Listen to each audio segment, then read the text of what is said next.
আসসালামু আলাইকুম। সবাইকে প্রীতি ও শুভেচ্ছা জানিয়ে শুরু করছি আপনাদের আইন বিষয়ক অনুষ্ঠান ল অ্যান্ড লিগ্যাল এইড।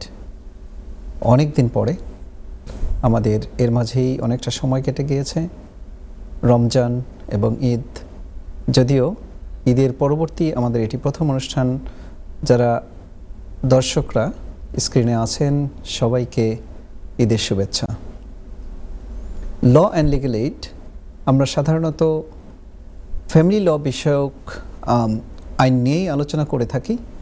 তবে আমাদের দর্শক যারা আমাদের সম্পদ, তাদের চাহিদার ভিত্তিতে আমরা ইমিগ্রেশন নিয়েও আলোচনা করে থাকি।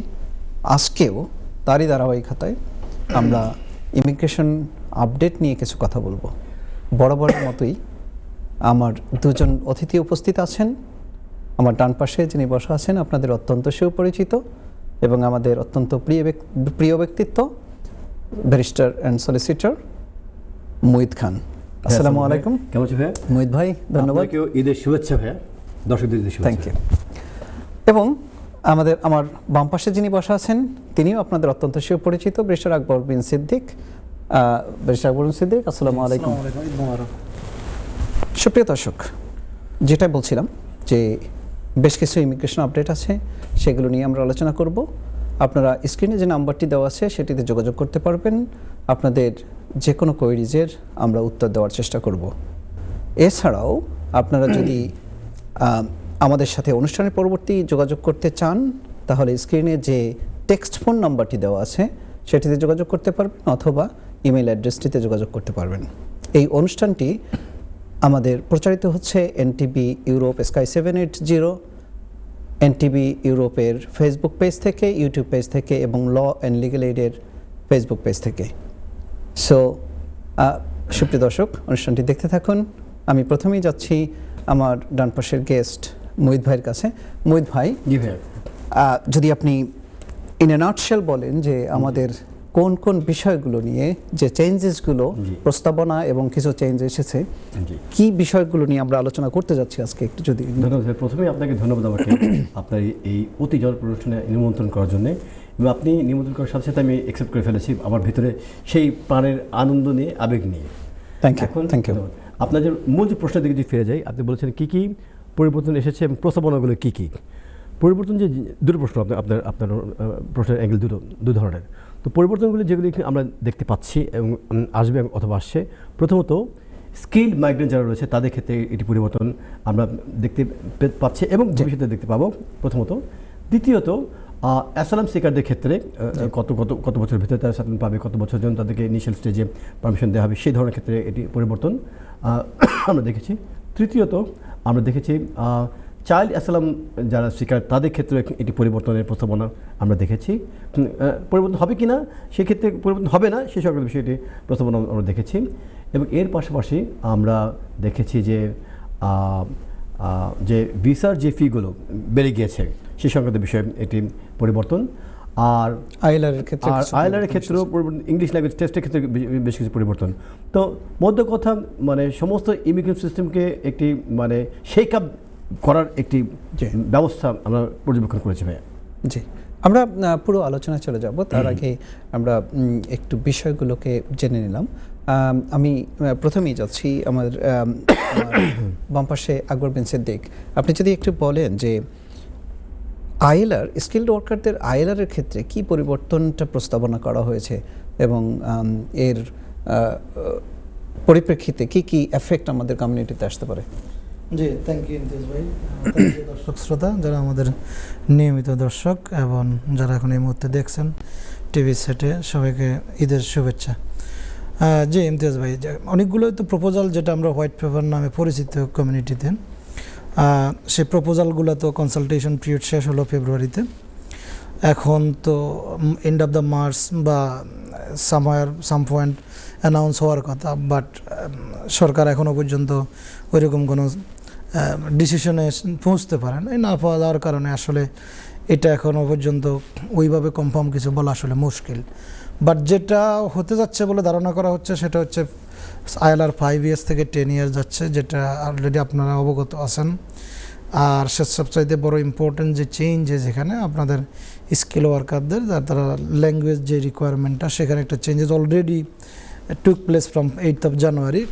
যারা এখন নতুন স্কিল ওয়ার্কারে আসবেন তারা B2 লেভেল ইংলিশ কিন্তু কম্পিটেন্সি দেখাইতে হচ্ছে, প্লাস আপনারা যখন আবার সেটেলমেন্টে যাবেন তখনও আপনাদেরকে B2 দেখাইতে হবে। এখন বিশেষত যারা স্কিল ওয়ার্কার থেকে সেটেলমেন্টে যাইতো এদের ক্ষেত্রে এক্সেপশন ছিল এতদিন, তারা কিন্তু ইংলিশ ল্যাঙ্গুয়েজ রিকোয়ারমেন্ট ফুলফিল করা লাগতো না। অন্যান্য রুট যারা আছেন 10 years লং রেসিডেন্সি এবং অন্যান্য তারা B1 লেভেল কমপ্লিট করেই আর কি হতো, কিন্তু স্কিল ওয়ার্কারের ইংলিশ টেস্ট এক্সামটেড ছিল এই কারণে যেহেতু স্কিল ওয়ার্কার ইটসেলফ তো ইংলিশ লেভেল রিকোয়ারমেন্ট দিয়েই কিন্তু তারা স্কিল ওয়ার্কারে আসে। সো নতুন চেঞ্জেস যদি টেকিং প্লেস হয় সেই ক্ষেত্রে একটু যারা এখন বর্তমানে স্কিল ওয়ার্কারে আছেন B1 দিয়ে তারা একটু তো সমস্যা পড়বে নেই, কারণ হলো তাদেরকে আবার নতুন করে B2 লেভেল ইংলিশ দিয়েই কিন্তু আইএলআর কোয়ালিফাই করতে হবে। এছাড়াও তো ধরেন আর্ন বেস সেটেলমেন্ট তাদের জন্য একটা প্রস্তাবনা আছে, 10 years করলে একটু আর্লি স্টেজেও তাদেরকে আর্ন বেস দেওয়া হবে। তারপরে হচ্ছে তাদের গুড ক্যারেক্টারেরও একটু বিষয় থাকবে, কমিউনিটি এঙ্গেজমেন্ট, আরও অন্যান্য বিষয়গুলো নিয়েই মূলত প্রস্তাবনা। সো দেখা যাক আসলে কতটুকু এর মাঝে কতটুকু কার্যকর হয় কতটুকু হয় না। আপনি ইতিমধ্যে মোটামুটি হয়তো অনেকে অবগত যে শাবানা মাহমুদ স্বরাষ্ট্র যে হোম সেক্রেটারি, সো এইগুলা বাস্তবায়ন করতে চাচ্ছেন। সো মোটামুটি তার দলের মিডল থেকে মোটামুটি অনেক বড় ধরনের একটু তৈরি হচ্ছে যাতে এটা কার্যকর না হয়। তো আসলে দেখা যাক কি হয় আর কি শেষ পর্যন্ত। তাহলে ব্যারিস্টার আকবর বিন সিদ্দিক আপনি একটু ক্লিয়ার করেন, সেটা হচ্ছে যে আমরা যে টেনশন কমিউনিটিতে কাজ করছে যে আমরা কবে থেকে শুরু হচ্ছে, কারা এই 5 years to 10 years রুটে পড়বে, এবং যারা এখন এক্সিস্টিং আছে তাদেরও একটা টেনশন কাজ করছে, আমরা প্রতিনিয়ত এই পাচ্ছি। সো সেক্ষেত্রে আপনি একটু যদি কাইন্ডলি বলেন যে এটা নিয়ে আসলে যেহেতু প্রস্তাবনা তো এটা নিয়ে কিন্তু ক্যাবিনেটেও টেনশন চলছে, তো সেই ক্ষেত্রে আপনি একটু দর্শকদের কিভাবে আশ্বস্ত করবেন যে না এটা এখনো আইন হয়নি বা কবে হতে পারে? ওয়েল থ্যাংক ইউ ইমতিয়াজ ভাই। না এটা আসলে মোটামুটি এটা তো প্রাথমিকভাবে হোয়াইট পেপার যখন মে 2025 আসে তখন তো বলা হলো যে ফেব্রুয়ারির মধ্যে কনসালটেশন শেষ হয়ে যাবে অ্যান্ড ইন মার্চের মধ্যেই তাদের ডিক্লারেশন হয়ে যাবে, এপ্রিল থেকে কার্যকর হবে। তো আসলে এর কোনোটাই তো ওইভাবে টাইমলি ম্যানারে হয়নি। সো এখন তো কনসালটেশন পিরিয়ড শেষ, কার্যকর কোন প্রক্রিয়া করবে আদৌ কবে থেকে করবে, তাও এর মাঝে হোয়াইট পেপারের কতটুকু বাস্তবায়ন সম্ভব সেটা নিয়েও বড় ধরনের কোয়েশ্চেন দেখা দিছে। তো যেটা অলরেডি সেক্রেটারি তো অলরেডি বলছে রিজাইন করবে নাম্বার 10 কে, রাইট। সো এখন এন্ড অফ দ্য মার্চে ডিক্লেয়ার করার কথা, তো এন্ড অফ দ্য মার্চ তো এখন তো ডিক্লেয়ার তো আসলে করতে পারে নাই, তো না পারার কারণে আসলে বোঝা এখন খুবই মুশকিল আদৌ কতদিন লাগবে তাদের। পার্লামেন্টে অলরেডি এক দফা ডিবেট হয়ে গেছে, আরও ফার্দার ডিবেট হবে, তারপরে পরবর্তীতে এটা hopefully end of the next মান্থে হয়তো একটা আপডেট এসে যাবে, এরপরে একটা আপনার ডেটটা এক্সিকিউট করার একটা ডেটও হয়ে যাবে, হয়তো জুন কি জুলাই আমার কাছে মনে হচ্ছে আর কি যে একটা কার্যকরের ডেট আসবে। বাড়ির অর্থ এই নয় যে প্রস্তাবনা হোয়াইট পেপারে ছিল সবে যে কার্যকর হবে বিষয়টা এমন নয়। কনসালটেশন পিরিয়ডে তারা তো অনেকেরই অপিনিয়ন নিছেন এবং সব কিছু মিলে এখান থেকে কিছু হয়তো এদিক সেদিক হয়তো কিছু হবে আর কি। জি থ্যাংক ইউ আকবর বিন সিদ্দিক। সুপ্রিয় দর্শক আপনারা আমাদের সাথে যোগাযোগ করতে পারবেন, স্টুডিওর যে স্টুডিও নাম্বারটি দেওয়া আছে, এছাড়াও টেক্সট ফোন নাম্বারে আপনারা টেক্সট করতে পারবেন, আমরা আপনাদের কোয়েরিজের উত্তর দিব। জি মোহিত ভাই আপনার কাছে আসছি যে আইএলআর এর ব্যাপারে যে পরিবর্তনগুলো এসেছে, গুড ক্যারেক্টার টেস্টের ব্যাপারটা আছে, তারপরে ইনকাম থ্রেশহোল্ডেরও একটা বিষয় নতুন জিনিস এরা ইন্ট্রোডিউস করতে চাচ্ছে, তারপরে ইংলিশ ল্যাঙ্গুয়েজ রিকোয়ারমেন্ট। আপনি যদি একটু দর্শকদের উদ্দেশ্যে এটাকে ক্লিয়ার করে বলেন যে কি পরিবর্তনগুলো আসছে। প্রথমত আইএলআর এর ক্ষেত্রে যে ইংলিশ ল্যাঙ্গুয়েজ রিকোয়ারমেন্টসের বিষয়টি আগে আমরা দেখেছি যে B1 টেস্ট দিলে আপনার আইএলআর এর ক্ষেত্রেও সেই টেস্টটিকে সার্টিফিকেট ইউজ করা যেত, বাট নতুন প্রস্তাবনা অনুযায়ী আপনাকে B2 টেস্ট সার্টিফিকেট ইউজ করতে হবে আইএলআর যদি আপনি অর্জন করতে চান, সেটি একটি পরিবর্তন ইংলিশ ল্যাঙ্গুয়েজের ক্ষেত্রে। আর দ্বিতীয় যে গুরুত্বপূর্ণ একটি পরিবর্তন লক্ষ্য করেছি ক্রিমিনাল কনভিকশনের ক্ষেত্রে। অতীত আইনে আমরা দেখেছি যে যদি কোনো ব্যক্তির ক্রিমিনাল কনভিকশন থেকে থাকে এবং সেটি যদি 12 মাসের কম হয়ে থাকে সেক্ষেত্রে এটিকে কিন্তু ডিসরিগার্ড করা হতো। আর নতুন প্রস্তাবিত আইনের অধীনে যদি কোনো ব্যক্তির মাইনর লেভেলে কোনো ক্রিমিনাল অফেন্স যদি থেকেও যদি থাকে, সেটিও কিন্তু আইএলআর অর্জন করার ক্ষেত্রে এটি প্রতিবন্ধকতা তৈরি করতে পারে। এবং আমরা জানি গুড ক্যারেক্টার সংক্রান্ত বিষয়ে নতুন প্রভিশন এসেছে, এমনকি ফর ফার্দার লিভ রিমেন্ট যে অ্যাপ্লিকেশনসগুলো সেগুলির ক্ষেত্রেও যদি কোনো ব্যক্তি ইংল্যান্ডে অবৈধ পথে প্রবেশ করে থাকেন অথবা একের অধিক নাম ব্যবহার করে থাকেন অতীতে, এগুলি কিন্তু ক্রিমিনাল অফেন্সের ভিতরে পড়ে। এই কারণে কিন্তু আপনার খালি যে আইএলআর তা কিন্তু নয়, লিভ টু রিমেইন অ্যাপ্লিকেশন কিন্তু আপনার ক্ষতিগ্রস্ত হয়ে যেতে পারে এই বিষয়টি। আর এর তাহলে আপনি বলতে চাচ্ছেন যে যারা আমরা যারা ইমিগ্রেন্ট আছি তাদেরকে একটা কথা মাথায় রাখতে হবে যে এদেশে থাকতে হলে ভালোভাবে সেটেলমেন্ট পেতে হলে আলিফ হয়ে থাকতে হবে। জি, আলিফ সোজা। আর বা যদি হওয়ার চেষ্টা করেন, বাটা কেন বললাম, আল্লাহ ক্ষমা করে আলিফ ভাই ভাই বলার, আমি আপনাকে টেনে বলার চেষ্টা করলাম। বা যদি হওয়ার চেষ্টা করেন তাহলে যদি কোনো মাইগ্রেন্ট ইংল্যান্ডে অবৈধ পথে প্রবেশ, আমি এটা বলছি ক্রিমিনাল কনভিকশন সেই অর্থে। আরও পরিবর্তনের কথা একটু পরে আপনাকে বলছি আমি আপনাকে সুবিধার্থে জনস্বার্থে। তো যদি কোনো ব্যক্তি অবৈধ পথে যুক্তরাজ্যে প্রবেশ করে থাকে অথবা একের অধিক কোনো নাম যদি অতীতে ব্যবহার করে থাকে, এটি শুধু সেটেলমেন্ট ক্ষেত্রে নয়, for further leave to remain যদি কোনো ব্যক্তির 20 বছর ধরেন অতিক্রম হয়ে গেছে যুক্তরাজ্যে, বাট অতীতে একের অধিক তিনি নাম ব্যবহার করেছিলেন অথবা কোনো একটি অফেন্স তিনি করেছিলেন, এই কারণে 20 বছরের যে অ্যাপ্লিকেশনটি যদিও আনলফুল রেসিডেন্স সেটি কিন্তু প্রত্যাখ্যান হয়ে যেতে পারে। এটি কিন্তু আরেকটি বড় দিক আমরা দেখেছি, এবং এটাকে বলা হয়েছে যে আপনার এলিজিবিলিটি যে ক্রাইটেরিয়ার অধীনে এটি পরিবর্তন। আর এর পাশাপাশি ইনকাম থ্রেশহোল্ড, আপনি যে আপনার যে মূল যে প্রশ্নটি আইএলআর ক্ষেত্রে পরিবর্তন, আমরা অতীতে দেখেছি ইনকাম যাই হোক না কেন 5 ইয়ার যদি কার কমপ্লিট হয়ে যায় সরাসরি সেটেলমেন্ট দিয়ে দিতে হোম অফিসের পক্ষ থেকে। বাট নতুন যে প্রস্তাবিত আইনটি সেখানে বলা হয়েছে বিগত 3 অথবা 5 বছরের ভিতরে একজন অ্যাপ্লিক্যান্ট যিনি আইএলআর জন্য অ্যাপ্লিকেশন সাবমিট করবেন তার মিনিমাম ইনকাম পার ইয়ার হতে হবে 12,570 পাউন্ড। আমরা আগে কিন্তু এরকম কোনো থ্রেশহোল্ড আমরা দেখিনি। এরকম একটি থ্রেশহোল্ড মানে আমরা দেখছি যে সরকার হাজব্যান্ড ওয়াইফের কম্বাইন্ড ইনকামটাকেই আইদার ওয়েজ যে ইনকাম করুক না কেন সেটাকে এলিজিবল ক্রাইটেরিয়া হিসেবে ধরে নেওয়া হতো। বাট এখন এখানে স্পেসিফিক ভাবে বলা হচ্ছে যে আপনি অ্যাজ এ ডিপেন্ডেন্ট আসবেন, British spouse or whatever spouse it is, আপনি আসবেন, আসার পরে আপনাকে you have to maintain or you have to show that you are committed to work. জি, একটু মানে আপনার অনুষ্ঠান প্রারম্ভে যেটি বলছিলেন আপনি পরিবর্তনগুলো, সরকার যতই বলুন কেন restoration of the immigration rules অথবা কন্ট্রোলিং দি মাইগ্রেশন সিস্টেম যাই বলুন না কেন, আপনি যদি লক্ষ্য করে দেখেন মানে ক্রাইটেরিয়াগুলো কি, মেইন উদ্দেশ্য হচ্ছে অর্থ অর্জন করা। 125,000 পাউন্ড আপনি ইনকাম করলে, যেখানে বলা হচ্ছে প্রস্তাবিত আইন অনুযায়ী যে সেটেলমেন্ট হয়ে যাবে 10 ইয়ার্সে, তাহলে যদি আপনার পার ইয়ার 3 বছরের ভেতর যদি আপনি 125,000 পাউন্ড যদি ইনকাম করেন আপনি, তাহলে কিন্তু সে 10 ইয়ার্সের জায়গাতে আপনি কমিয়ে 3 বছরের ভিতরে আপনি সেটেলমেন্ট পেয়ে যাচ্ছেন। তাহলে এটি একটি বিষয়। আবার আমরা দেখছি যে সেটেলমেন্টের ক্ষেত্রে 5 বছর পর যেটি সরাসরি আগে হয়ে যেত সেই ক্ষেত্রে ইনকামের কোনো থ্রেশহোল্ড ছিল না। এখন বলা হচ্ছে 12,570 পাউন্ডের মতো একটি ইনকাম করতে হবে। প্রত্যেকটি ক্ষেত্রে কিন্তু আমরা লক্ষ্য করছি ইনকামের একটি বিষয়টি, অর্থ ইনকাম এখানে কারেক্ট হচ্ছে ভাইয়া। তো মেইন পরিবর্তন হচ্ছে অর্থ বাড়িয়ে দেওয়া হচ্ছে, ফিগুলো বাড়িয়ে দেওয়া হচ্ছে, ইনকাম থ্রেশহোল্ড বাড়িয়ে দেওয়া হচ্ছে ভাইয়া। এক্স্যাক্টলি, অফকোর্স এগুলোর ক্ষেত্রে অনেকেই তো যদি হঠাৎ করে, যেটা আসলে আগে হয়নি, হঠাৎ করে যদি এই পরিবর্তন গুলো নিয়ে আসে তাহলে অনেক ফ্যামিলি বিপদে পড়বে। অবশ্যই ভাইয়া, অনেকে বিপদে পড়বে।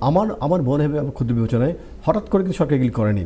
পরিবর্তনগুলো শুরু হয়েছিল 2012 থেকে, যখন মিনিমাম ইনকাম থ্রেশহোল্ড করা হয়েছিল 18,650। না, আমি কোনটা বলছি সেটা হচ্ছে যদি এটা কোনো রেট্রোস্পেক্টিভ এফেক্ট দিয়ে দেয়, এটা হওয়ার সম্ভাবনা খুবই কম। তারা হয়তো বলে দিবে যে নতুন যারা অ্যাপ্লিকেন্ট তাদের ক্ষেত্রে প্রযোজ্য। হ্যাঁ, নতুন যারা দেখা যাক, সেটা হচ্ছে দেখার বিষয়। যদি এরকম কোনো এই যে ফাইন্যান্সিয়াল যে হার্ডশিপ যদি চলে আসে, যে রিকোয়ারমেন্টসটা যেটা এটা চলে আসে, এটা আসলে আমাদের জন্য দেখার বিষয় যে কখন ফ্যামিলি লাইফ ব্রেকডাউন হয়ে যাবে। এবং মানে যদি কোনো মাইগ্রেন্ট যারা এখানে অলরেডি এস্টাবলিশ হয়ে গেছে, যাদের লাইফ এই ইনকামটা না থাকলে তাদেরকে যদি তাদের দেশে ফেরত পাঠানোর যদি ব্যবস্থা করে দেওয়া হয়, তাহলে where is human rights, fairness? জি, এটা ভালোভাবে এফেক্ট করবে। Thank you very much Mohit ভাই, আপনি সুন্দর করে বলছিলেন। বেশ, আকবর বিন সিদ্দিক, আপনার কাছে আসতে চাই। সেটা হচ্ছে যে অ্যাসাইলামের একটা পরিবর্তন আমরা দেখতে পাচ্ছি, এবং এই যে অ্যাসাইলামের পরিবর্তনটা, এটা কিন্তু অনেক আলোচিত বিষয়, যেটা আমরা বেশ কয়েক মাস যাবৎ শুনছিলাম। তারা ডেনমার্কের আদলে যে চেঞ্জটা নিয়ে আসার জন্য কথা বলছিল, এবং লাস্টলি তারা এটাকে ইমপ্লিমেন্ট করেই দিল। তো এটার ব্যাপারে আপনি যদি একটু বলেন প্লিজ। জি থ্যাংক ইউ ইমতিয়াজ ভাই। ওখানে একটু মুখ করার আগে একটু সামান্য একটু অ্যাড করি আপনাদের জি জি আগার থ্যাংক ইউ, আলোচনার না থ্যাংক ইউ সাথে। Thank you thank you. জি সেটা হলো যে আসলে ওইরকম ওয়ারিড হওয়ার কিছু নেই। 12,570 ঠিক আছে, এখানে একটা স্যালারি থ্রেশহোল্ড দিচ্ছে, কিন্তু এখানে আবার এক্সেপশন আছে। সেটা হচ্ছে যারা ক্যারিয়ার অ্যালাউন্স পাচ্ছেন, পিআইপি পাচ্ছেন, হেলথ ইস্যুজ আছে, বিভিন্ন ধরনের আরও ডিফিকাল্টিজ আছে। সো যেমন যারা ক্যারিয়ার অ্যালাউন্স পাচ্ছেন তাদের জন্য আসলে স্যালারি মিট করা সম্ভব না। না তারা তো 300 সামথিং পাচ্ছে মান্থলি, সো এটা তার হয় না 12,700 না ক্যারিয়ার অ্যালাউন্স দিলে তাহলে আপনাকে গভর্নমেন্ট কি আবার বাড়িয়ে দিতে হবে, দিতে হবে, রাইট এক্স্যাক্টলি। গভর্নমেন্ট কি বাড়িয়ে দিতে হ্যাঁ, হবে। তো ওই এক্সেপশনগুলো থাকবে। আর আমরা তো আমাদের কমিউনিটির অধিকাংশই তো অসুস্থ থাকেন ওই ইমিগ্রেশন পারপাসে, তো আসলে অনেক ক্ষেত্রেই ওটা কভার হয়ে যাবে, তো অসুবিধা হওয়ার কথা না খুব একটা। ওয়েল বিষয়টা হচ্ছে যে একটা এক্সেপশনাল সিচুয়েশন তো সবার জন্যই থাকবে। যারা এই ক্যাটাগরির মধ্যে পড়বেন, যারা এই ক্যাটাগরির মধ্যে পড়বেন তারা অবশ্যই এই প্রিভিলেজটা নিতে পারবেন, সেটা একটা ভেরি ক্লিয়ার থিং। এবং এটা সবসময় যে কোনো রুলসের একটা এক্সেপশন থাকে, হোম অফিসের ডিসক্রিপশন অ্যাপ্লাই করার একটা জায়গা থাকে, ওই জায়গাগুলো তো অফকোর্স আছে। বাট যে এখন আপনি আপনার প্রশ্নটা যদি একটু আসেন যে অ্যাসাইলামের ক্ষেত্রে যে পরিবর্তনটা এসেছে সেটার ব্যাপারে একটু যদি আমাদের দর্শকদের উদ্দেশ্যে বলেন প্লিজ। তা আমার কাছে যেটা মনে হয় যে আসলে যে পরিবর্তনগুলো গত কয়েক বছরের মধ্যে হয়েছে, এর মধ্যে সবচাইতে বড় পরিবর্তনটা আমার পার্সোনাল অপিনিয়ন অ্যাসাইলামে। আপনি এখন এমন অবস্থা হয়ে গেল, নতুন যেটা অলরেডি কার্যকর হয়ে গেছে, আপনি অ্যাসাইলাম পাইলেও এখানে আপনার আসলে কিন্তু না, সেফ না ওই অর্থে। আপনাকে এখন নতুন প্রস্তাব অনুযায়ী আপনি প্রস্তাবনা অলরেডি কার্যকর হয়ে গেছে 2nd of March থেকে। যারা on or after 2nd of March যারা অ্যাসাইলাম সিকারের ক্লেম করছেন, তারা 26 of February মার্চ থেকে তারা 30 মান্থসের ভিসা পাবেন যদি গ্রান্ট হয়। তো এখন 30 মান্থসের ভিসা পাওয়ার পরে এটা extendable, but subject to condition হলো আবার রিভিউ হবে। তো রিভিউটা কীরকম কাইন্ড অফ আপনার নতুন করে অ্যাপ্লাই করলে যেরকম থ্রেশহোল্ড সেম এক্স্যাক্টলি, আপনি রিটার্ন দেশে যাইতে পারবেন কিনা, পোটেনশিয়াল কোনো রিস্ক আছে কিনা, ফিয়ার অফ প্রসিকিউশন আছে কিনা, এখনও স্টেট প্রোটেকশন আছে কিনা, এখন হয়তো ইমপ্রুভ হয়েছে। আপনি আগে বিএমপি করতেন, ওই এখন তো ক্ষমতায় দেখা গেছে কি বলে এটার নাম, গভর্নমেন্ট চেঞ্জ হয়। তো এখন আপনার সার্কামস্টেন্সও চেঞ্জ হয়ে গেছে, কিন্তু আগে তো আর এই সমস্যা ছিল না। আপনি 5 বছর হয়ে গেল, রেসিডেন্সি রিকোয়ারমেন্টের কারণে আপনি 5 বছরের লফুল রেসিডেন্ট হয়ে গেছেন, অন্যান্য ক্রাইটেরিয়া ফুলফিল হয়ে গেছে, আপনি এখন একটু আসছি, আপনি ওখানেই থাকেন। একজন দর্শকের কল নিয়ে আসি। জি দর্শক, আসসালামু আলাইকুম। আসসালামু আলাইকুম। জি আপনার নাম? ওয়ালাইকুম আসসালাম। নামটা বলে প্রশ্নটা করুন। আমার নাম হলো ইশরাত। তো আমার কোশ্চেন হলো, আমি আসলে ইউকে তে আমার সেটেলমেন্ট আছে ইউকে তে। তো আমার বিষয়টা হচ্ছে যে আমার হাজবেন্ড হলো ইটালিয়ান পাসপোর্ট হোল্ডার, তার ইটালিয়ান নাগরিকত্ব আছে। তো আমি আমার ফার্স্ট বেবি সে বর্ন হয়েছে ইটালিতে, যে কারণে সে ইটালিয়ান নাগরিকত্ব পাইছে, সে আর ইউকে সিটিজেন পায় নাই। তারপর আমি আমার 2nd টাইম প্রেগন্যান্ট। তো আমি এখানে ডেলিভারি করানোর জন্য আর ইউকে তে আছি এই মুহূর্তে ডেলিভারির জন্য। আমার আম্মু এখানে, আমার ফ্যামিলি সবাই এখানে। তো এখন আমার ফার্স্ট বেবি এখন 3 বছর। তো ওকে নিয়ে আমি একটু কনফিউজ আছি, কারণ ওর সেটেলমেন্ট নাই। তো ও এখন 6 মান্থের বেশি, আমি যতটুকু বুঝলাম, ও ইউকে তে থাকতে পারবে না। জি বলেন। তো এখন আমার 6 মান্থ যদি ওভার হয়ে যায়, আমার বেবি বর্ন হওয়ার পরে, তারপরে ডেলিভারির পরে সেকেন্ড বেবির কাগজ না পাওয়া পর্যন্ত তো আর আমি ইটালিতে রিটার্নও করতে পারতেছি না।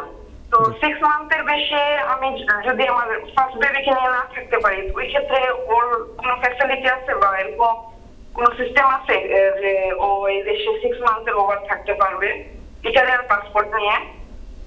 জি আপনি এই যে ফার্স্ট বেবি, ও তো ইতালিয়ান, ওর জন্য আপনি কোনো প্রিসেটেলড স্ট্যাটাস বা কোনো কিছু অ্যাপ্লিকেশন করেননি, তাই তো? না কোনো কিছু অ্যাপ্লিকেশন করিনি, যেহেতু ইতালিতে বর্ন হয়েছে, আমি আসলে কিছু করতে পারিনি। জি ঠিক আছে। আপনি আর কোনো প্রশ্ন আছে বোন আপনার? জি দেখতে থাকুন, আমাদের গেস্ট আপনার উত্তরটি দিবেন। Thank you so much. Thank you. আসসালামু আলাইকুম। জি ব্যারিস্টার আকবর বিন সিদ্দিক, আপনি ইউ গট আইদার অপশন। আপনি অ্যানসার এটাও দিতে পারেন, অথবা আপনি যেটা ক্যারি অন করছেন সেটা করে তারপরে অ্যানসারটা দিতে পারেন। ওয়েল আমি ওনার প্রশ্নটা মিস আউট করে ফেলছি ইন সাম পয়েন্ট। ওকে, আমি আপনাকে বলি যে ওনার স্ট্যাটাস সেটেলড স্ট্যাটাস আছে ইউকেতে। ওকে, বাট বাচ্চার কোনো কিছু উনি করেননি। ওকে, and what বাচ্চাটা about যেহেতু husband? ইটালিতে জন্ম নিয়েছে আর হাজবেন্ড হচ্ছে ইতালিয়ান। But এখানে স্ট্যাটাস কি? হাজবেন্ডের উনি পাসপোর্ট নেন না, তার মানে ধরে নেন যে উনি তো যেহেতু হাজবেন্ড ইতালিয়ান, তো উনি সেই রুটেই সেটেলড হয়েছেন। তো ওয়েল সেক্ষেত্রে না, উনি ইতালিয়ান যদি নাগরিকতা থাকে হাজবেন্ডের সাথে কানেকশন না হলেও চলে। ব্রেক্সিট আপনার পোস্ট ব্রেক্সিট উনি সেটেলড স্ট্যাটাস আছেন, এটা উনি যদি বলেছেন। সেটেল স্ট্যাটাস থাকেন, বাচ্চার অ্যাপ্লাই করুক আর না করুক, বাচ্চার এনি টাইম যদি বাচ্চাটা জন্মগ্রহণ ওনার সেটেলমেন্টের পরে হয়ে থাকে, তো বাচ্চা তো এমনিতেই না, বাচ্চা জন্ম হচ্ছে ইতালিতে, ফার্স্ট বাচ্চা। উনি দুটো বাচ্চার একজন হচ্ছে এক্সপেক্ট করতেছে, উনি প্রেগন্যান্ট আছে, সেটার কথা তো আসতেছে না, আসতেছে যে বাচ্চা এখন ওনার সাথে আছে তার কোনো সেটেলমেন্ট প্রি সেটেল স্ট্যাটাস অ্যাপ্লিকেশনও করেনি, কোনো কিছুই করেনি। রাইট, তারা তো আছে ইতালিতে এখন, না এখন এখানে, এখন লন্ডনে আছে।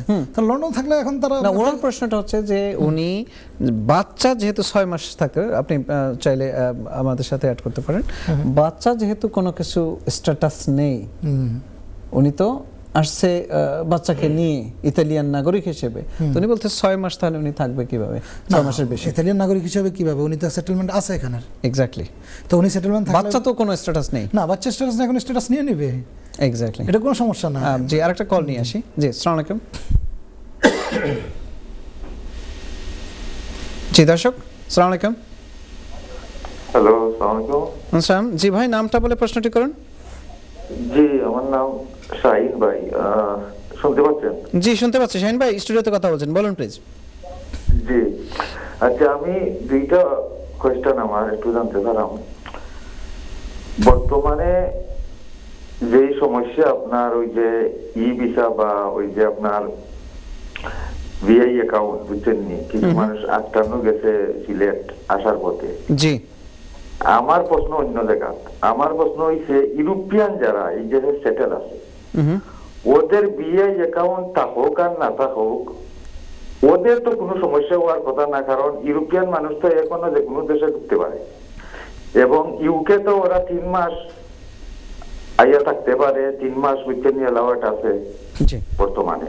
জি, বাংলাদেশের তো কোনো দায়িত্ব নাই যে ইউরোপিয়ান পাসপোর্টধারী কারোকে বুঝছেন নি, যেমন ভোটিং। জি, আপনার প্রশ্নটি করুন। হ্যাঁ, আমি বুঝতে পারছি যে বাংলাদেশ কেন এটা নিয়ে প্রশ্ন করবে, এই উত্তরটি আমরা দিব। সেকেন্ড কোশ্চেনটা যদি বলেন আপনি। বুঝছেন, পাসপোর্ট অবশ্য সবের ডিটেলস আছে, অ্যাকাউন্টে পাসপোর্টের ডিটেলস আছে, জি, বুঝছেন। জি। এখন ওই জিনিসটা একটু আমি বুঝতে চাচ্ছি যে এটা। আর সেকেন্ড কোয়েশ্চেনটা হইছে আপনারা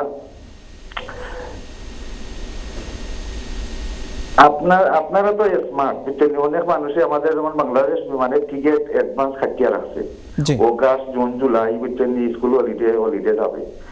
অনেক মানুষে, আমার ফ্যামিলিরও অনেকে বুকিং দিয়ে রাখছে, অলরেডি পুরা পেমেন্ট করিয়া টিকিট নিয়ে আনিছে। আপনারা ধারণা কি কোনো সমস্যা বিমানের সামনে দিয়ে আসবে বা ফ্লাইটের কোনো সমস্যা হবে কিনা আমাদের, বুঝছেন, আমরা তো এটা নিয়ে চিন্তিত আছি। জি, এটা একটা হাইপোথেটিক্যাল কোশ্চেন। এটার আসলে অ্যানসারটা বিমান কর্তৃপক্ষ দিতে পারবেন। দর্শক, জি, দর্শক আপনি দেখতে থাকুন, আমরা এই কথাটি বলবো, আপনার যে প্রশ্নটি রেখেছেন সেটা বলবো এবং প্রিভিয়াস কোশ্চেনের আনসার দেবো। আপনারা দেখছিলেন আমরা আলোচনা করছিলাম বেশ কিছু ইমিগ্রেশন আপডেট নিয়ে। আপনাদের যে কোনো কোয়েরির জন্য আমাদের সাথে যোগাযোগ করতে পারবেন স্টুডিওর যে নাম্বারটি দেওয়া আছে তাতে, এবং টেক্সট ফোন যে নাম্বারটি দেওয়া আছে তাতে টেক্সট ফোনের মাধ্যমে আমাদের সাথে টেক্সট করতে পারবেন।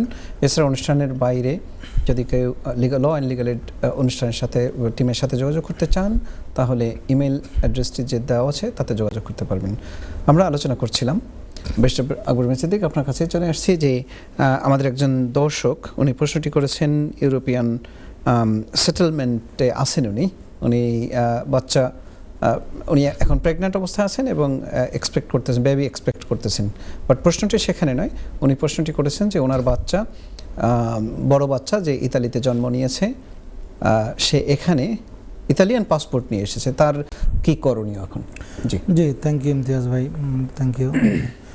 এখানে একটু অ্যাডিশন ছিল কি বাচ্চা 6 মাসের বেশি থাকতে পারবে না এই সময়। জি, জি, জি, ঠিক আছে। জি, ওয়েল, জেনারেল রুলস হচ্ছে যদি বাচ্চা কোনো সেটেল পারসনের বাচ্চা জন্মগ্রহণ করে আউটসাইড ইউকে, আর ইনসাইড ইউকের একটু পার্থক্য আছে। ইনসাইড ইউকে হলে সেটা তো আপনারা জানেন যে সে বাই বর্ন ব্রিটিশ হিসেবে জন্মগ্রহণ করে, আর আউটসাইড কান্ট্রি হলে তখন তাকে এখানে ইন্ডিপেন্ডেন্ট লিভ টু এন্টার নিয়ে আসতে হয়। যে আইলারটা আমরা বলে থাকি এটা leave to enter, leave to independent leave to remain, হ্যাঁ। সো এটা থাকে ইন জেনারেল রুলস। হাওয়েভার উনি তো আসলে মূলত ইউরোপিয়ান থেকে, তো ইউরোপিয়ান যারা আছেন তাদের এই দেশে এন্ট্রি নিতে তো আর আলাদা ভিসা লাগে না, শুধু ইটিএ করে নিলে হয়। তো এখন ইউরোপিয়ান নাগরিকদের ক্ষেত্রে এখানে এক্সেপশনটা হচ্ছে তারা যখন এখানে এন্ট্রি নেবেন 90 দিনের মধ্যে যারা ফ্যামিলি মেম্বার থাকেন 90 দিনের মধ্যেই মূলত ওই ভিসাটা অ্যাপ্লাই করতে হয়। আপনি যে রুটের এলিজিবল, প্রি সেটেল হলে প্রি সেটেল, সেটেল হলে সেটেল। তো ওনার বাচ্চা তো আসলে মূলত সেটেলমেন্টের জন্য এলিজিবল, বিকজ আপনারা জানেন যে যেহেতু মা সেটেলমেন্টে আছে। তো গুড প্র্যাকটিস ছিল 90 দিনের মধ্যে করা। হাউএভার 90 দিনের পরেও কিন্তু করা যায় যদি গুড রিজন থাকে। সো হয়তো ওনার যদি কোনো গুড রিজন থাকে তো উনি স্টিল করতে পারবেন। তো ওনার ক্ষেত্রে যে 6 মাসের, এই 6 মাসটা আসলে এই ক্ষেত্রে স্ট্রিক্টলি অ্যাপ্লিকেবল না। ওনারা ইউরোপিয়ানের ক্ষেত্রে 90 দিনের একটা ব্রেক ক্লজ আছে, তারা চাইলে কান্ট্রিতে ইন করার পরে 90 দিনের মধ্যেই তারা জয়েন করতে পারে ফ্যামিলি মেম্বার হিসাবে। অথবা যদি উনি এই রুটে না যেতে চান, হেসাল মনে করেন, তাহলে উনি ওখান থেকেই অ্যাপ্লাই করতে পারে ইন্ডিপেন্ডেন্ট লিভ টু ইন্টার, বাচ্চার আয়ালাত দেবে ইন্ডিপেন্ডেন্ট লিভ টু ইন্টার এই দেশে আসার জন্য। এরপর ওনার প্রবলেমটা তো হচ্ছে যে উনি এখন এই যে 6 মাস থাকবেন উনি এটা কি করবেন। তবে আপনি রাইটলি আনসারটা করেছেন, সুপ্রিয় দর্শক আপনি শুনেছেন। তারপরে আমরা আপনাদেরকে অ্যাডভাইস করব যে লিমিটেড ইনফরমেশন আপনারা আমাদেরকে দিয়েছেন, তার ভিত্তিতে আমরা একটা মতামত দিচ্ছি। এই মতামতটাকে আপনার উচিত হবে যে কোনো একজন নিয়ারেস্ট ইমিগ্রেশন এক্সপার্টের কাছে গিয়ে আপনি মতামত দেবেন এবং অ্যাপ্লিকেশনটা করবেন। আশা করি যেহেতু আপনি বলেছেন আপনার সেটেলড স্ট্যাটাস আছে, আপনার in line with your settled status, সেও এখানে সেটেলমেন্টের জন্য অ্যাপ্লাই করতে পারবে। একটু অ্যাড করবেন আমাদের মহিত ভাই প্লিজ। আমি মানে ট্রাই করছি একটু অ্যাড করার জন্য। আমরা জানি যে ইউ সেটেলমেন্ট স্কিমের যে অনেকগুলো প্রভিশনস রয়েছে যেগুলো আপনার আনফেয়ার মানে একটা ইম্প্যাক্ট তৈরি করছে ফ্যামিলি সেটেলমেন্টের ক্ষেত্রে, ফ্যামিলি লাইফকে রিফ্ট করে দিচ্ছে। যে কারণে আমরা দেখেছি হাইকোর্ট থেকে, কোর্ট অফ অ্যাপিল থেকে অনেক রায় এসছে এই ইউ সেটেলমেন্ট স্কিমের বিরুদ্ধে। তার কারণ উইথড্রল যে এগ্রিমেন্টটা, অরিজিনাল যে প্যারেন্ট যে লটা ইউকে এবং ইউ উইথড্রল এগ্রিমেন্ট, সেই এগ্রিমেন্টের অনেকগুলো প্রভিশন ছিল যেগুলি খুব উদার প্রকৃতির আইন ছিল। ভাইয়া যেটা বলছেন আপনি যে এই বোন বোধ জানেন না এই বাচ্চাটি আসার পরে যেহেতু ওনার অলরেডি সেটেলমেন্ট হয়ে গিয়েছে এই ইউ স্কিমের আন্ডার উনি কী করবেন। বাট এই স্কিমের আন্ডার নাও যদি করতে পারেন তার মানে কি বাচ্চাটাকে থাকার প্রভিশন হবে না, সেক্ষেত্রে কিন্তু উইথড্রল এগ্রিমেন্ট কিন্তু সাহায্য করবে। তো এই কারণে আপনি যে বলেছিলেন যে মানে দক্ষ আইনজীবীর সাথে যোগাযোগ করা, কারণ ওনার বিষয়টি কিন্তু খুবই কমপ্লিকেটেড এবং কমপ্লেক্স। আমাদের দেখতে হবে ওনার হাজবেন্ডের স্ট্যাটাস কি, ওনার স্ট্যাটাস কি, দেখলে পরে কিন্তু মানে সঠিকভাবে পরামর্শ দেওয়া সম্ভব। জি জি, আপনি রাইট বলেছেন। Thank you. দ্বিতীয় দর্শক আমাদের শাহিন সাহেব যে প্রশ্নটি করেছেন, এরপর বিন সিদ্দিক একটু যদি উনি একটু বাংলাদেশের যে এয়ারপোর্টে হ্যাসেলগুলো হয় এটা নিয়েই উনি একটু ওনার উষ্মা প্রকাশ করেছেন, আপনি যদি একটু বলেন এটার ব্যাপারে। জি, থ্যাংক ইউ ইমতিয়াজ ভাই। আমরা অনেকে জেনে থাকবেন যে আসলে আমাদের যে এয়ারপোর্ট সিস্টেমটা, দেশের যে কাঠামোগত যে সমস্যাটা আমরা সবাই জানি, এখানে একটু অপ্রয়োজনীয় কিছু হ্যাসেলও হয়। আবার সব ক্ষেত্রেই যে তারা বাড়াবাড়ি করে এমনটাও নয়। রিসেন্ট টাইমে আপনারা জেনে থাকবেন যে আপনার 2020 1 জানুয়ারি থেকে ই ভিসা কিন্তু ইন্ট্রোডিউস হয়। সরকার এরপরেও কিছু সময় ফ্লেক্সিবিলিটি যথেষ্ট দেখাইছে।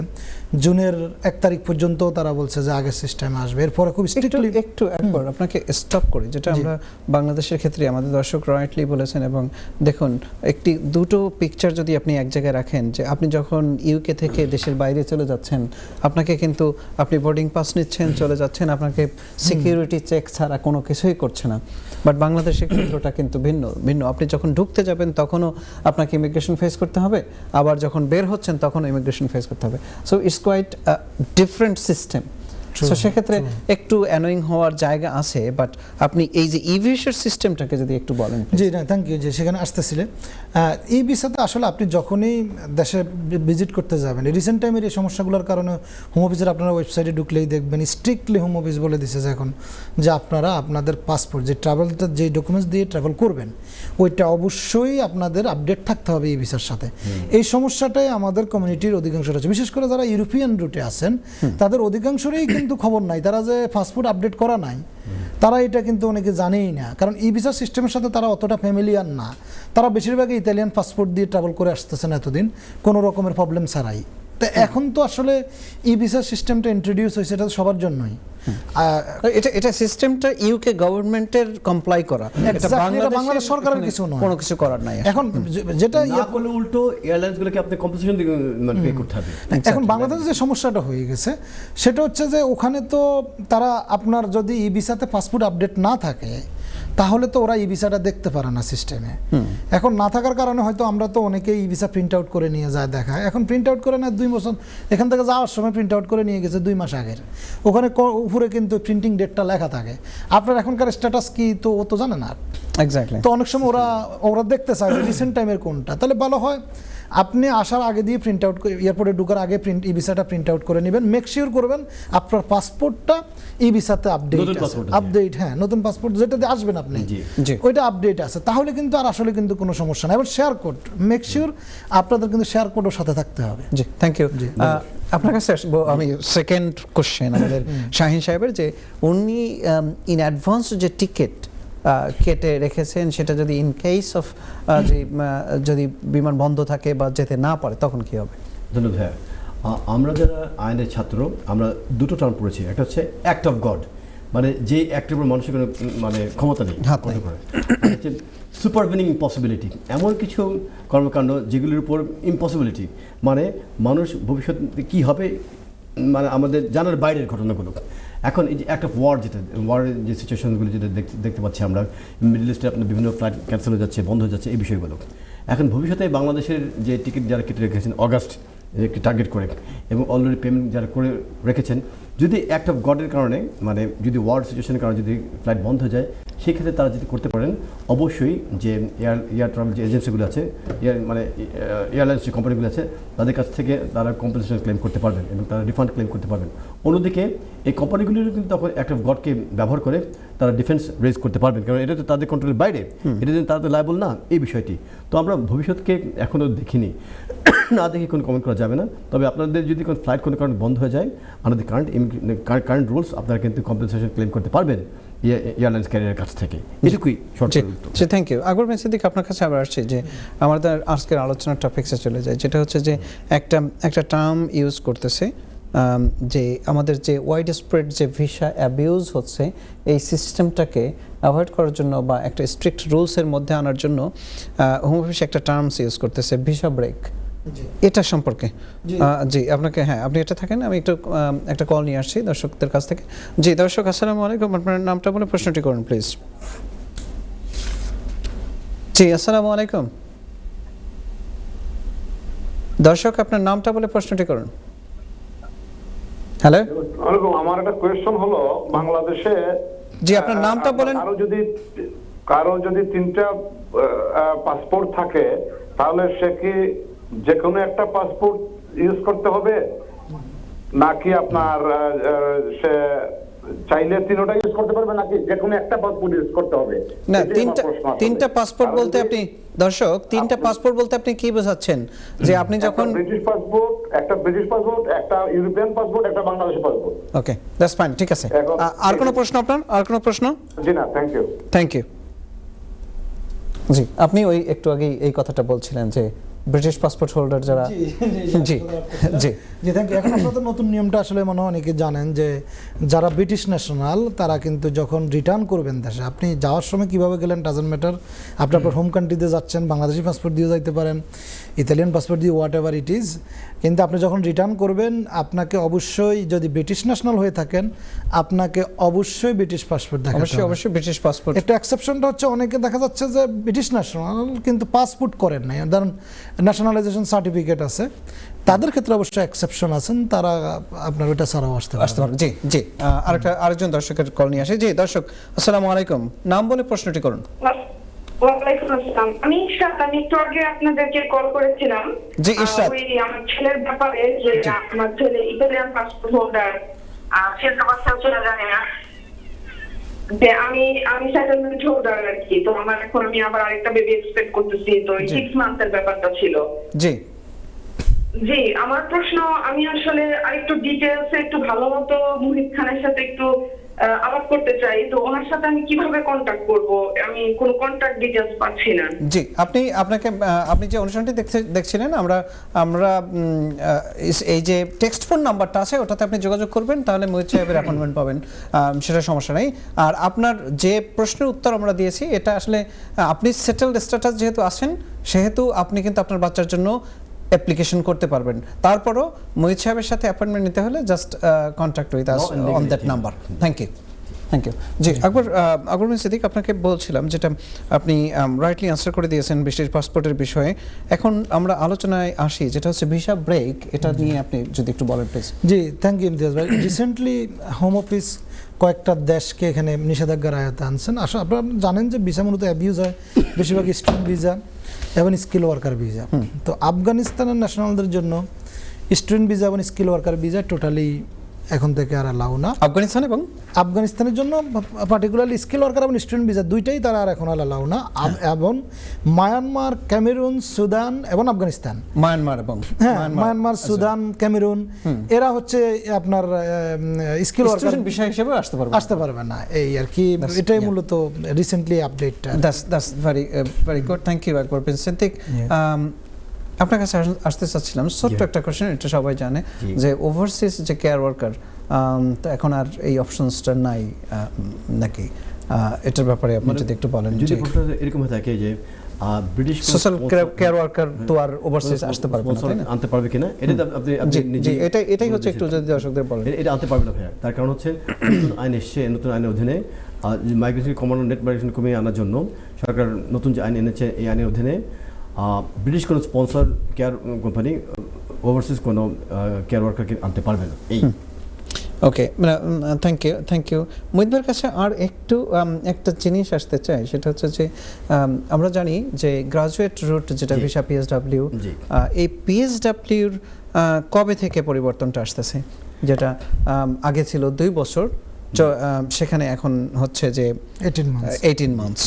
এটা যদি একটু দর্শকদের উদ্দেশ্যে বলেন। 1 জানুয়ারি 2027 থেকে এই নতুন পরিবর্তন আমরা দেখতে পাচ্ছি। তার মানে হচ্ছে যে আমাদের যারা এই সেপ্টেম্বরে বা সেপ্টেম্বর পরবর্তী আনটিল 1st of January যারাই গ্রাজুয়েট হবে, তারা still they can use their 2 years। Okay, 2 years মানে হচ্ছে 24 মাস, 24 কমিয়ে 18 মাস করা হবে। যখন কোন অ্যাপ্লিকেন্ট 1 জানুয়ারি 2027 পরে যারা অ্যাপ্লিকেশন সাবমিট করবেন, তাদেরকে 18 মাসের জন্য দেওয়া হবে। তবে পিএইচডি তো স্টিল 3 years সেম থাকবে। ওকে, আর একটা টেনশন যেটা ফাইন্যান্সিয়াল। আপনি ফাইন্যান্স নিয়ে কথা বলছিলেন যে যত চেঞ্জেস, যত কিছু আসতেছে, ফাইন্যান্স ইনকামের পথগুলো কোন জায়গায়, তারা কিভাবে ইমিগ্রেন্টদের কাছ থেকে যথার্থ পরিমাণ ইনকাম করতে পারেন, সেটা নিয়ে আমাদের এই এপ্রিল থেকে 8 এপ্রিল আবার ভিসা ফিসটা বাড়তেছে। সো কোন কোন ক্যাটাগরিতে বাড়ছে এবং এক্ষেত্রে সিগনিফিকেন্টলি আমাদের কারা এফেক্টেড হবে? সেক্ষেত্রে একটা সুবিধাও দেখতে পাচ্ছি, সেটা হচ্ছে যে বাচ্চাদের ক্ষেত্রে তারা নমনীয় হয়েছেন, এবং এই বোধহয় আমি জানি না এবার কমিয়েছে। এটা কখনো কমায় কিনা এটা আমার জানা নাই, আপনি বলতে পারবেন। অত বেশি কমায়নি কিন্তু, তারা কোনো ফিস কমায় এটা তাদের রেকর্ডে আছে, কিন্তু তারা কিন্তু অন্যান্য ফি বাড়িয়ে দিয়েছে। আমরা যদি দেখি ভিসা ফি বাড়িয়ে দিয়েছে, সেটেলমেন্ট ফি বাড়িয়ে দিয়েছে, অ্যাপ্লিকেশন ফিগুলো বাড়িয়ে দিয়েছে। এবং আপনি যে যথাযথ আপনি বলছেন যে ফাইন্যান্সিয়াল যে দিকগুলো, নেট মাইগ্রেশন কন্ট্রোলের কথা যাই বলা হোক না কেন, আপনি জানেন যে ইংল্যান্ডে আপনার যে এজিং পপুলেশন, এটি ক্রাইসিস ইংল্যান্ডে। এবং এখন ভবিষ্যতের যে চালিকা শক্তি, দেশকে চালানোর জন্য নতুন কিন্তু আপনার শক্তির প্রয়োজন। এই শক্তি আসবেই মাইগ্রেন্টদের কাছ থেকে। এবং দেখেছি মাইগ্রেন্টদের পক্ষ থেকে প্রায় বিলিয়ন পাউন্ড কিন্তু আমাদের ইকোনমিতে অ্যাড হচ্ছে। সেই দিকে ফোকাস না করে, তাদেরকে অ্যাপ্রিসিয়েট না করে, উল্টো তাদেরকে বলির পাঠা হিসেবে ইউজ করা হচ্ছে এবং ব্লেম দেওয়া হচ্ছে তাদের বিরুদ্ধে। এবং যদি আমরা দেখি, আপনি যে কথাটা বলেছেন, এইমাত্র ভিসা ফি যে বেড়ে যাচ্ছে, আকাশচুম্বী হয়ে যাচ্ছে ভিসা ফি। যদি কোনো একজন ব্যক্তির যদি প্রাইভেট ফ্যামিলি লাইফের অধীনে যদি কেউ কোনো অ্যাপ্লিকেশন সাবমিট করে থাকে, একজন অ্যাপ্লিকেন্টের ভিসা প্লাস আপনার অ্যাপ্লিকেশন ফি এবং এনএচএস ফি বাবদ প্রায় 4,000 পাউন্ড লেগে যাচ্ছে। এখন সেটেলমেন্টে তো 3,200 এরকম। তো আমি বলছি ফার্দার লিফ্টমেন্টের ক্ষেত্রে একটা অ্যাপ্লিকেন্টের যদি 4,000 পাউন্ড যদি হয় ইন্ডিভিজুয়াল অ্যাপ্লিকেশন ফি, তাহলে ওয়াইফ 2 বছর হলে প্রায় 12,000 পাউন্ড লেগে যাচ্ছে। বাট আমরা সবাই সাইলেন্ট, আমরা কেউ মানে মুখ খুলে কোনো কথা বলছি না। প্রতিরোধ হওয়া উচিত। না, থ্যাংক ইউ আকবর বিন সিদ্দিক, আপনি যদি একটু কোনোটা অ্যাড করতে পারেন, যেটা আমি বলছিলাম যে indefinite leave to remain ILR এর জন্য ৩২26 পাউন্ড, এছাড়া মেজর কোথাও ন্যাচারালাইজেশন এখন করতেছে বোধহয় ১৭০৯ পাউন্ড। জি, ১০৪ পাউন্ড ইনক্রিজ করা হলো ন্যাশনালাইজেশনের ক্ষেত্রে। আর এছাড়াও আরও অনেকগুলো চেঞ্জেস আছে। আপনার যারা আপনার স্কিল ওয়ার্কারের sponsor licence application fees increase করা হচ্ছে, স্কিল ওয়ার্কারের অ্যাপ্লিকেশন ফিজ ইনক্রিজ করা হচ্ছে। আপনার মেজর অনেক জায়গায় চেঞ্জেস আসতেছে আপনার। তবে আমরা প্রিমিয়াম সার্ভিস যেগুলো আছে, প্রায়োরিটি সার্ভিস, ওগুলা রিমেইন সেম, আগে যা আছে সেটাই। আর ভিজিট ভিসার যে চেঞ্জেসগুলো ওগুলো খুবই লিটল অ্যামাউন্ট। আপনি যদি আমাকে একটু ইনফরমেশন আমার সামনে নাই, তারপরে একটু যদি হেল্প করেন, সেটা হচ্ছে যে অ্যাডমিনিস্ট্রেটিভ রিভিউর ফি কি চেঞ্জ করে? নো, 80 পাউন্ড আগে ছিল, এটা এখনও 80 পাউন্ড। তবে এখানে একটা জিনিস মনে রাখবেন, আমরা যেটা দেখি কমিউনিটির মধ্যে অনেকেই মিস্টেক করে, অ্যাডমিনিস্ট্রেটিভ ফিস কিন্তু সবার জন্য কার্যকর না, কিন্তু সবাই পে করে। আমি নোটিস করছি যারা প্রিভিয়াস অ্যাপ্লিকেশনে যে সাবসিকুয়েন্ট অ্যাপ্লিকেশন হিসাবে অ্যাডমিনিস্ট্রেটিভ রিভিউ করে, ওইটার যদি ফিজ এবার আগে পেয়ে থাকে, যেমন কেউ ফ্যামিলি রুটে বা ধরেন আপনি সেটেলমেন্টে সেট ডিবির অ্যাপ্লিকেশনেই, তো ওখানে তো আপনি ফিজও এবার অলরেডি নিছেন একবার, তো ওইটা রিফিউজের কারণে আপনি অ্যাডমিনিস্ট্রেটিভ রিভিউ করতেছেন। কিন্তু অনেকে দেখতেছি ওখানে যে অ্যাডমিনিস্ট্রেটিভ ফিস পে করতেছে 80 পাউন্ড, আসলে কিন্তু ওই আগেরটাতে রেমিশন পাইলে পরে অ্যাডমিনিস্ট্রেটিভ রিভিউতে ফিস পে করা লাগে না। তবে আকবর বিন সিদ্দিক এবং মোহিত ভাই, আপনাকে বলবো, আপনি হয়তো এক্সপিরিয়েন্স ফেস করেছেন, সেটা হচ্ছে যে অ্যাডমিনিস্ট্রেটিভ রিভিউর ক্ষেত্রে আমি আসলে মনে করি যে এটা যদি যে সাফারিংসটা হচ্ছে, যে লেন্দি ডিসিশন মেকিং এর জন্য সময়টা নিচ্ছে, এটার জন্য আমার মনে হয় যে আমাদের যে ক্লায়েন্ট, আমাদের যারা যাদেরকে অ্যাডমিনিস্ট্রেটিভ রিভিউ ফেস করতে হয়, তাদের কাছ থেকে 500 পাউন্ড নিলেও বোধহয় তারা খুশি হতো যদি ডিসিশনটা 2 মাসের মধ্যে দিত বা 6 মান্থসের মধ্যে দিত। দেখেন, অ্যাডমিনিস্ট্রেটিভ রিভিউ যারাই করেছেন, কমপ্লেইন করেও কিন্তু কোনো অ্যান্সার পাওয়া যায় না, কেন মোর দ্যান ইয়ার অ্যান্ড হাফও চলে যাচ্ছে। এটা একটা অ্যানোয়িং জায়গা, এবং সেটা কিন্তু আমাদের অনেকেই এই বিষয়টা সাফার করছেন। জি, আমরা মোস্ট অফ অল যে ইমিগ্রেশন আপডেটগুলো, এগুলো নিয়ে কথা বলছিলাম। আমি আবার আকবর বিন সিদ্দিকের কাছে একটু আসতে চাই, সেটা হচ্ছে যে অ্যাসাইলাম সিস্টেমে চেঞ্জেস এসেছে, 30 মান্থস করে আসবে। এর ভিতরে আমাদের অনেকেই 2রা মার্চ 2026 থেকে অ্যাফেক্টেড হবে, যারা এই অ্যাপ্লিকেশন করেছেন এবং তাদের ডিসিশন আসছে। কিন্তু এখানে কি কোনো যারা অলরেডি 5 ইয়ার্সের অ্যাসাইলাম পেয়েছেন, রিফিউজি বা হিউম্যানিটেরিয়ান প্রোটেকশন পেয়েছেন, তাদের ক্ষেত্রে এই যে বাংলাদেশের রেজিম চেঞ্জ হলো, এক্ষেত্রে কোনো আশঙ্কা বা ভয়ের কোনো কারণ আছে কিনা, এটাকে যদি একটু বলেন। ওয়েল, থ্যাংক ইউ নাইমতিয়াজ ভাই। এখানে মূলত যারা আগে 5 ইয়ার্স রুটে আসেন, তাদের তো আসলে মূলত যখন 5 ইয়ার্স কমপ্লিট হয়, এটা মূলত মেইনলি দেখা হচ্ছে residency requirement. So residency requirements 5 years complete হয়ে গেলে আর ক্রিমিনাল অফেন্স না থাকলে, তো আপনার সুইটেবিলিটি গ্রাউন্ডস কমপ্লাই করলে আসলে আর কোনো রিজেকশনের আর সুযোগ নাই। যদিও এই থ্রু আউট দ্য 5 ইয়ার্স প্রসেসে স্টিল বলা থাকে, এখন নয়, আগ থেকে কেস ওয়ার্কিং গাইডেন্সও যেটা ইন্ডিকেশন দেওয়া থাকে, সার্কামস্ট্যান্স চেঞ্জ থাকলে, যেমন যেই পারপাসে তাকে দেওয়া হয়েছে, ওইটা যদি আর প্রেফারেন্সিয়াল রিস্কটা না থাকে, তাহলে হোম অফিস যে কোনো সময় তাদের ডিসক্রিপশন আছে আপনার ওই বিষয়টা, ওই মানে অ্যাসাইলাম যে 5 ইয়ার্স দিছে, ওটা কার্টেল করা যায়, কার্টেল করতে রিভিউ করতে পারে তারা। বাট ইন প্র্যাকটিস আমরা আসলে খুব একটা দেখি না, গ্রান্ট হয়ে গেলে দেখি না।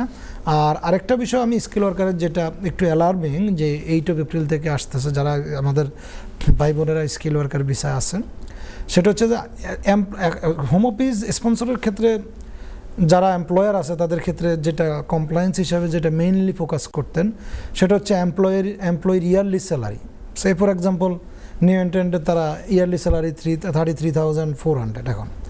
তো এটাকে তো একটা মান্থলি অ্যামাউন্ট পরে অ্যারাউন্ড 2785 এর মতো অ্যারাউন্ড এরকম আসে, যেটা পড়ে monthly breakdown.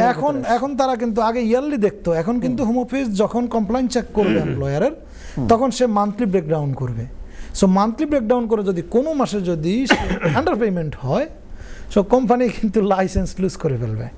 So it's a big risk. So now on আসলে মূলত যারা আমাদের ভাই বোনেরা কমিউনিটি স্কিল ওয়ার্কারে আছেন, মেকশিওর করতে হবে যে মান্থলি ওনাদের যে স্যালারিটা থ্রেশহোল্ড অনুযায়ী স্যালারিটা যাতে যেটা কভার করে কিনা। শুধুমাত্র ভাই বোনদের জন্য না, যারা এমপ্লয়ার আছেন, স্পন্সর স্কিলড ওয়ার্কার স্পন্সর আছেন, তাদেরকে সতর্ক থাকতে হবে। জি। আপনার লাইসেন্সটা খুবই মূল্যবান আপনার ব্যবসার খাতিরে, এবং যারা এর সাথে যারা ইনভলভ আছেন তাদের ক্ষেত্রেও। তো সেক্ষেত্রে যাতে এইচআর সিস্টেমটাকে আপনাদের একদম অ্যাবসলিউটলি পারফেক্ট থাকে সেটা আপনাদের মনে রাখতে হবে। মোহিত ভাই, আপনি যদি কোনো কিছু অ্যাড করেন, আমরা একদম শেষ প্রান্তে। আমি ভাই আসলে যে ক্লেম এটার উপরে আমি একটু ফোকাস করতে চাচ্ছি। যেভাবে নতুন যে আইনটি করা হয়েছে, যারা ইতিমধ্যেই আসলে ক্লেম করে ফেলেছেন তাদের কিন্তু হতাশার কোনো প্রয়োজন নেই। কাট অফ যে পয়েন্টটি ডেট হচ্ছে 26 March 2026। 26 March 2026 applicable from 2nd March 2026। জি জি জি যারা অ্যাপ্লাই করেছেন, থ্যাংক ইউ ভাই। 2nd মার্চের আগে যারা অ্যাপ্লাই করেছেন, ধন্যবাদ আমার ডেটটি কারেকশন করে দেওয়ার জন্য। তাদের ক্ষেত্রে কিন্তু কোনো সমস্যা নেই, হবে তাদের ক্ষেত্রে যারা 2nd March পরে যারা অ্যাপ্লাই করছেন। এবং যদিও আপনার রেজিম চেঞ্জ হয়ে গেছে, বিএনপি ক্ষমতা এসে, এর অর্থ এই নয় যে ইন্ডিভিজুয়াল কোনো বিএনপির যে ক্লেমেন্ট সে অ্যাসাইলাম ক্লেম করেছে বাট তার লাইফ ইজ আসলে অ্যাট রিস্ক, পারসিকিউশন রয়ে গেছে। হতে পারে যে এলাকা থেকে তিনি এসেছে, সে এলাকায় মানে ওই আওয়ামী লীগের যে যারা আছেন তারা মেজরিটি ইন পাওয়ার, সেক্ষেত্রে তার লাইফ রিস্ক রয়ে যায়। অ্যাজ এন ইন্ডিভিজুয়াল ক্লেমেন্ট সে কিন্তু স্টিল অ্যাসাইলাম ক্লেমে সে উইন করতে পারবে। এবং অ্যাসাইলাম ক্লেমের ক্ষেত্রে আপনি শুধুমাত্র যে কনফিউশন রিজনের কারণে যে এটা তা কিন্তু নয়, আর্টিকেল 3তে কিন্তু উইন করা সম্ভব। এই আর কি আমার বক্তব্য। থ্যাংক ইউ মোহিত ভাই, আপনাকে অসংখ্য ধন্যবাদ। আপনি সুন্দর করে ব্যাখ্যা করেছেন এবং আমরা চেষ্টা করেছি যে বিষয়গুলো, যে আপডেটগুলো এসেছে তা নিয়ে কথা বলতে। মোহিত ভাই, আপনাকে অসংখ্য ধন্যবাদ, এবং আকবর বিন সিদ্দিক, আপনাকে ধন্যবাদ। আপনারা আপনাদের ব্যস্ত সময়ের মাঝেও এই অনুষ্ঠানে এসে আমাদের দর্শকদের প্রশ্নের উত্তর এবং বিভিন্ন আপডেট দিয়ে থাকেন, এজন্য আমরা অসংখ্য law and legal aid team অসংখ্য কৃতজ্ঞ আপনাদের প্রতি, আপনাদের এই সময়ের জন্য। সুপ্রিয় দর্শক, আপনারা দেখছিলেন ল অ্যান্ড লিগ্যাল এইড অনুষ্ঠানটি, যে অনুষ্ঠানটিতে আমরা প্রতিনিয়তই আপনাদের সামনে হাজির হই বিভিন্ন আপডেট নিয়ে, বিভিন্ন ইমিগ্রেশনের সমস্যা এবং তার সমাধান খোঁজার চেষ্টা করি। সেই জায়গাগুলোতে আমাদের আপনাদের কোয়েরিজগুলোকে অ্যান্সার দেওয়াটাই আমাদের মূল দায়িত্ব থাকে, এবং আমরা চেষ্টা করি যে লিমিটেড ইনফরমেশনগুলো আপনারা দিয়ে থাকেন আমাদেরকে, সেই লিমিটেড ইনফরমেশনের মধ্য দিয়ে আমরা আপনাদেরকে একটা গাইডলাইন দিয়ে থাকি। এটা কোনো লিগ্যাল অ্যাডভাইস হিসেবে আপনারা নেবেন না। যদি আপনাদের কোনো প্রয়োজন হয়, প্রত্যেকটা বিষয়ই আপনাদের কমপ্লেক্স থাকে, আপনাদের legal advice, properly legal advice নেওয়াটা জরুরি। কারণ হচ্ছে আমরা শুধুমাত্র শোনার ভিত্তিতে আমরা যতটুকু বলেন তার মধ্যেই আমরা উত্তর দিই, যার কারণে লিগ্যাল অ্যাডভাইস নেওয়াটা জরুরি। আপনাদের সাথে আবার দেখা হবে। আমরা পাক্ষিকভাবে অনুষ্ঠানটি পরিচালনা করে থাকি। আগামী 2 সপ্তাহ পরেই আবার এই অনুষ্ঠান নিয়ে হাজির হব। সবাই ভালো থাকবেন, সুস্থ থাকবেন। শুভরাত্রি। আসসালামু আলাইকুম।